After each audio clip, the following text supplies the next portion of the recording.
He's dead. Teach Me Grappling. What's up, guys? Brian Peterson here. I've got Anton Kalista. We're working on our jiu-jitsu game. We're working on from taking wrestling, bringing it into jiu-jitsu. He's learning fast, and he's an animal. So he's showing me tonight the stuff that he's been doing, how he's using the wrestling that he knows and the jiu-jitsu he knows and combining them together. So I'm just going to let Anton go off on what he's been doing. But first I'm going to review. I've done this on at least 3 to 4 to 5 videos, guys. I talk about what I call the side switch. So I'm going to review the side switch drill. You should have this drill. I know that a lot of you guys can't train, but you can also drill this, shadow drill it. First on a shadow drill. Okay, so if you don't have a partner, you guys can just do this drill. Like everybody knows like hip heist drill, you know, you do something like that. I can do this drill here, like I step around, okay? As I drop my knee, I rotate my arms, and I drop down. And now I'm in this Kesikatami position. I get up on my knee, and then I step over the head again, rotate my arms, and step back, and I land in Kesikatami again. Get up on my knee. Okay, the guy turns into me. I step over the head, dropping my knee, like I'm in north-south, rotate the arms, and drop down on my hip. There's obviously variation, but that's basically it. Here, Anton. So I'm gonna do the drill just a little bit briefly. He's on his side. So here's how the drill works. At first, I'm in the good side control with an underhook. So I'm looking good. But once he frames with his left hand and he gets on his side, he starts to get here. Remember, this is bad for me. If I let him progress, he's either gonna get up and get a single leg or take my back or something, he's gonna take me down. Or even if I keep him down with like say a whizzer, if he wants to, he can just hip escape and get his guard, like just push me away. Yeah, and he gets his guard, and again, you see I start ending up in trouble. So the moment that a guy gets an underhook, I need to have the alarm bells go off like red alert. Look at my shift. I don't whizzer all the time, guys. See, a lot of people, their answer to underhook is to overhook, and it's not always needed. All I have to do is close my elbow and shift weight. I want to shut his underhook down. He wants to kind of chuck me in that direction, because if he throws me in that way, like boom, he gets a big advantage. So the first thing I do is I just stick my leg up and I shift my weight, so that if he tries to bump me, it's really hard. Even if he uses the power of his legs, like it's really hard. As I'm cutting the angle, he'll lose the effectiveness of his underhook, so he's gonna still move me. You see that? And now I'm ready to drop. I drop the knee and I rotate. And now look, I've caught the elbow. Look at my knee under his shoulder. So his shoulder's off the mat. That makes it really hard for him to turn back into me. If he tries to turn back into me, everything gets tight. And now I have great control again. I've got the elbow. He's gonna pull his elbow down, learn good discipline. He's gonna frame, he's gonna get the underhook. And what do? Force his head down. You see how my opponents sometimes, especially big, strong guys, they'll get up on their elbow. Bad news, we might have to go to a front headlock if this happens. So before this happens, force his head down.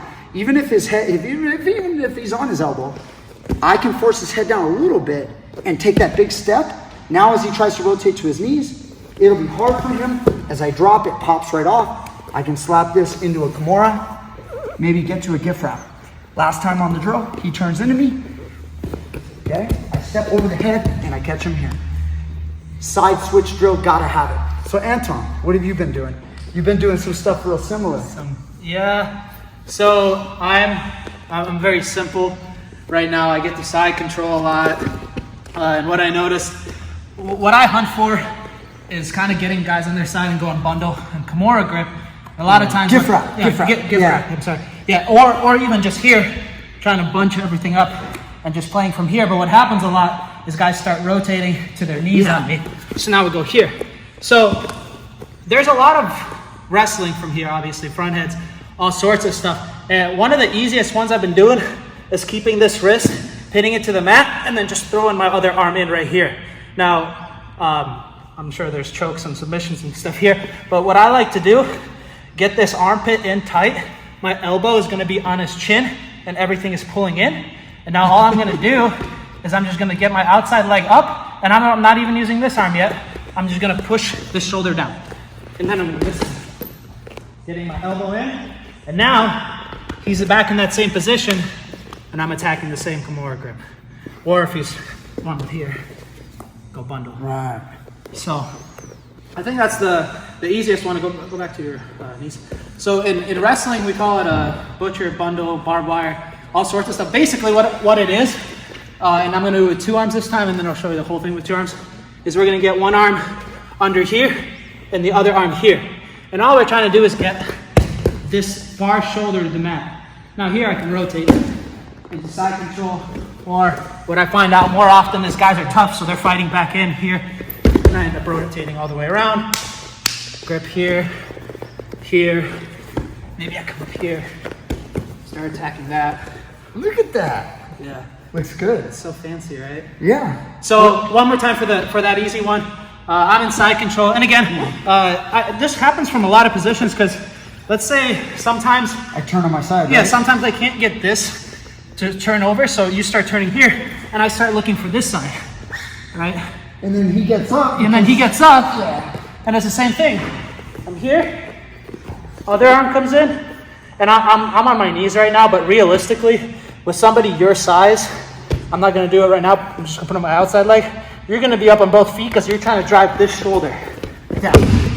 Yeah. And now, sometimes I get lucky and I can push this and rotate, but I find that most guys keep this arm here, so I can come around this way. And now, I mean, I don't know. You're getting all kinds of stuff. Attacking.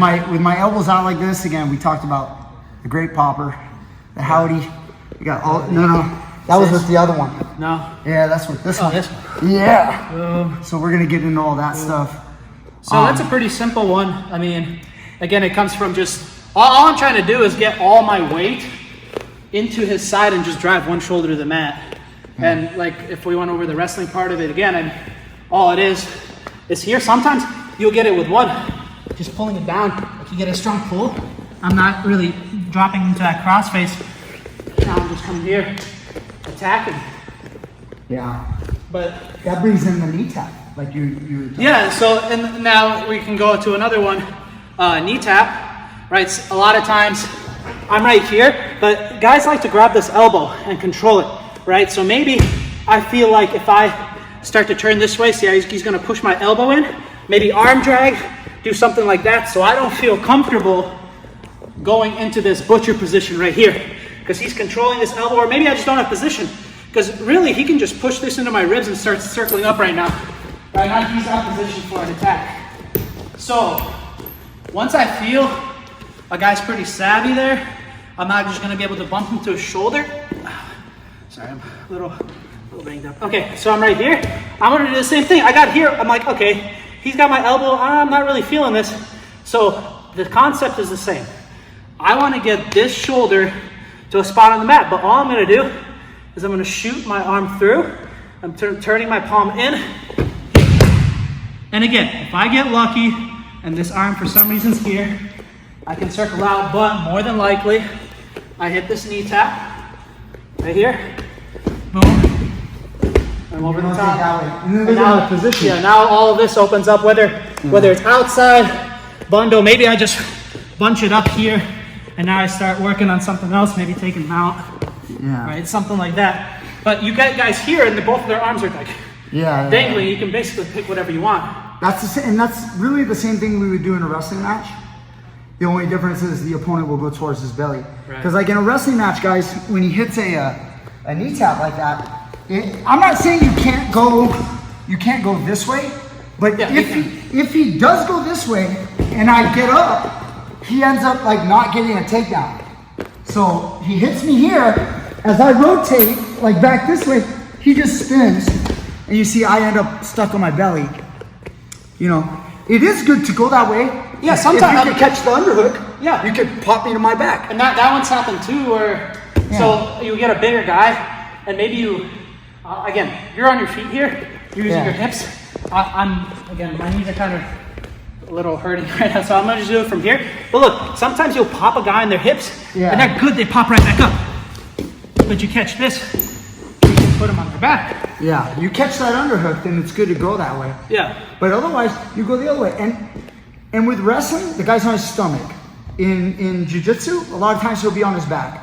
But even though he's on his back, look at all the good stuff that you have. Like, do that one more time. So, get in position, guys. See, if I go here, look at my position. I'm facing the wrong way. Even if I try to turn into him, he's ready to snatch that gift wrap or the Kimura grip, one or the other, whatever he can get. You know, he's ready to go. He's a step ahead and I'm a step behind because of that knee tap. And you know, that works really good in the world of jiu-jitsu because a lot of the jiu-jitsu guys tend to kind of turtle up like this.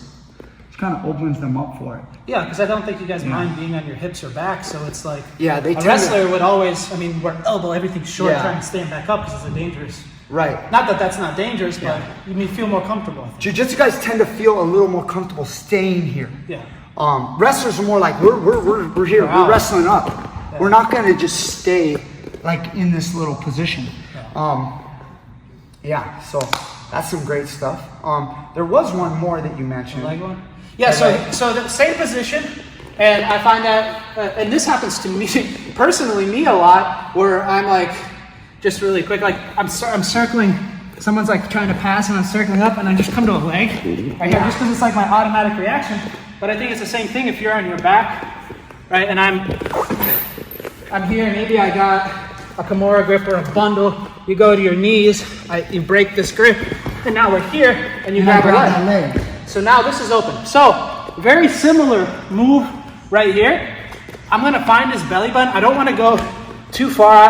Actually, honestly, I don't know how going too far translates in jiu-jitsu.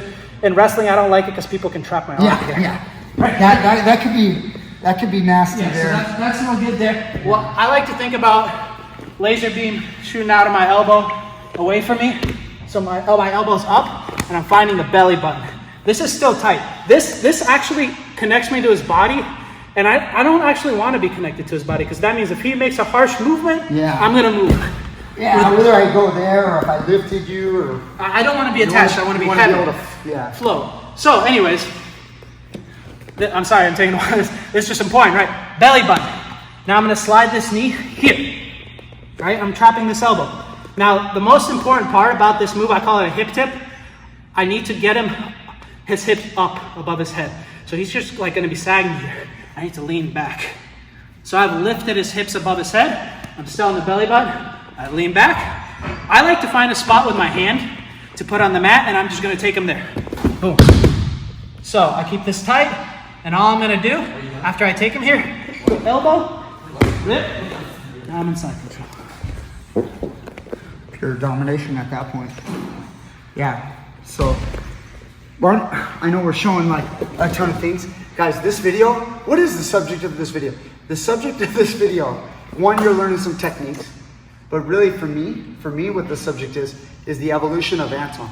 Like Anton's going from more or less wrestler into wrestler / jiu-jitsu guy, and just learning how to combine everything. So it's interesting, and everybody's gonna go in your own way. You're gonna walk your own path. If you guys have wrestling experience, you're gonna find certain moves. You're gonna love the darce. You know, you're just talking about the darce. You know, wrestlers love the darce. Tony Ferguson loves the darce. Didn't work for him the other night. But you know, you're gonna find your way. And right now, Anton's kind of like now regurgitating the things that he's learned up until this point that are working well for him. And so for some of you guys out there, you might go, wow, that's kind of cool. I think that might benefit me. Maybe next time somebody goes to the turtle, for me, I'm gonna grab that bundle or that butcher, that far arm, or maybe I'm gonna knee tap. Or maybe every time they go to a single leg, I'm gonna be able to hip tip them over and catch that position. Show that hip tip one last time, then we'll cut it. Okay, so we're here. So, like maybe I'm coming up. Yeah, and again, you have options too, right? This will always be here. You can still put people down, but sometimes, guys are good grapplers. They're strong, right? They get up. And then maybe this arm gets away from you. Right. Like you couldn't control it. Right. Yeah. In which case, by the way, if that arm does get away and they don't have a lock, you should probably sprawl, right? But if he gets a grip, he's trying to finish this takedown. I'm trying to block this elbow, belly button here, and sit up. This is the most important part. I gotta get his hips up, so I gotta sit back. That makes this tip really easy. And then if you want to get fancy, you're thinking about flaring your heel to your butt, you're punching this knee into his chest as you do it. So if it's somebody your size, I'm not just falling over. When I pick a spot, my leg comes up. Now, here, I come over the top, and I got all sorts of stuff. If this arm comes through, here, there, everywhere, all this stuff, rolls, fancy schmancy, jiu-jitsu things. It's fun stuff. I'm excited. All right, guys.